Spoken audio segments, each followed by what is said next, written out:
Hello बच्चों, welcome back to our channel easy way to study. बच्चों, आज हम आपके लिए ले आए हैं कक्षा 8वीं की सामाजिक विज्ञान विषय की कार्यपत्रक नंबर 9। बच्चों, जैसे कि आप सभी जानते हैं, सबसे पहले यहाँ पे हमें अपना नाम लिखना होता है और अगले फील्ड में हमें अपने कक्षा अध्यापक का नाम लिखना होता है। चलिए देखते हैं अपनी वर्कशीट। आज की हमारी वर्कशीट का टाइटल है बच्चों भारतीय संविधान के मुख्य लक्षण भाग 2। इसमें बताया गया संसदीय शासन पद्धति।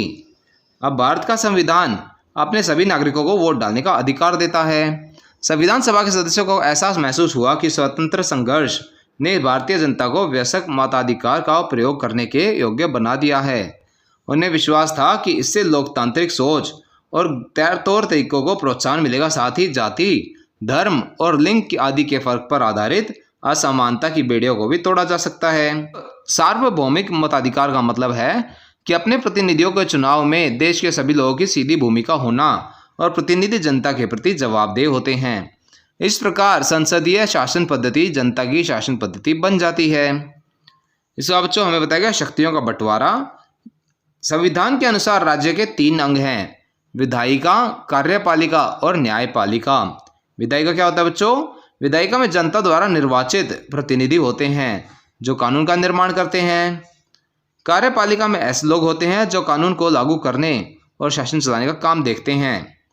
न्यायपालिका न्याय करने वाली संस्था को न्यायपालिका कहा जाता है। इसका कार्य कानून की सही व्याख्या करना है।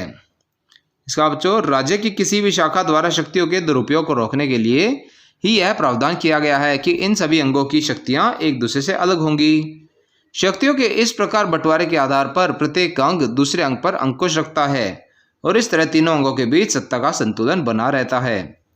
इसका बच्चों हमें क्रियाकलाप दिया गया है, मिलान करें। यहाँ पे हमें स्तंभ क और स्तंभ ख में नंबर मिलाने हैं आपस में। पहले भारत में वोट डालने के लिए न्यूनतम उम्र वह है बच्चों 18 वर्ष, तो आप इसे जोड़ देंगे। जनता द्वारा चुने जाते हैं तो बच्चों हम इन्हें बोलते हैं प्रतिनिधि, आप यहाँ पे इसे प्रतिनिधि से जोड़ देंगे। आज़ादी के लिए संघर्ष वह था बच्चों स्वतंत्रता संघर्ष।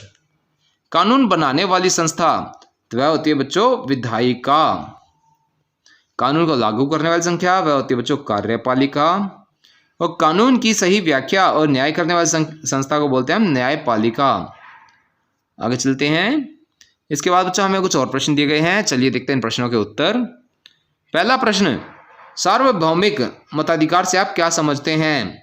तो इसका उत्तर आप लिख सकते हैं बच्चों, सार्वभौमिक मताधिकार का अर्थ है कि अपने प्रतिनिधि के चुनाव में सभी लोगों की सीधी भूमिका होना और प्रतिनिधि जनता के प्रति जवाबदेह होते हैं। अगला प्रश्न देखते हैं। अगला प्रश्न है बच्चों, सांसदीय शासन पद्धति के जनता के शासन की पद्धति है कैसे? इसका उत्तर आप लिख सकते हैं, सांसदीय शासन पद्धति में प्रतिनिधि जनता के प्रति जवाबदेह होते हैं, इसलिए यह जनता के शासन की पद्धति बन जाती है। अगला प्रश्न है, राज्य के मुख्य अंग कौन से हैं, इनका क्या महत्व है? तो इसका उत्तर आप लिख सकते हैं, संविधान के अनुसार राज्य के 3 अंग हैं, विधायिका, कार्यपालिका और न्यायपालिका। विधायिका में जनता द्वारा निर्वाचित प्रतिनिधि होते हैं जो कानून का निर्माण करते हैं। कार्यपालिका में ऐसे लोग होते हैं जो कानून को लागू करने और शासन चलाने का काम देखते हैं। न्यायपालिका न्याय करने वाली संस्था को न्यायपालिका कहा जाता है। इसका कार्य कानून की सही व्याख्या करना है। अगला प्रश्न देखते हैं बच्चों। अगला प्रश्न है, शक्ति का बंटवारा को स्पष्ट कीजिए।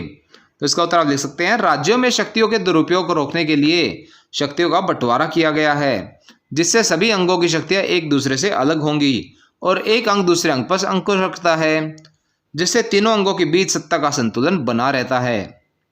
बच्चों, यह हमारी वर्कशीट का आखिरी प्रश्न था। इसी के साथ हमारी वर्कशीट यहाँ पर समाप्त होती है। आशा करते हैं आपको अच्छे से समझ में आई होगी। बच्चों, अगर आपको हमारी वीडियो पसंद आई हो तो उसे लाइक करना और अपने फ्रेंड्स के साथ शेयर करना ना भूलें।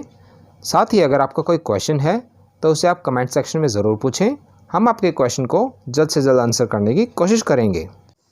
और बच्चों, अगर अभी तक आपने हमारा चैनल सब्सक्राइब नहीं किया है तो ऐसी ही नई नई वीडियोस को देखते रहने के लिए हमारे चैनल को सब्सक्राइब करें। साथ ही बेल आइकन बटन ज़रूर दबाएं, जिससे हमारी कोई भी नई वीडियो आते ही आपको तुरंत नोटिफिकेशन मिल जाए। Thank you.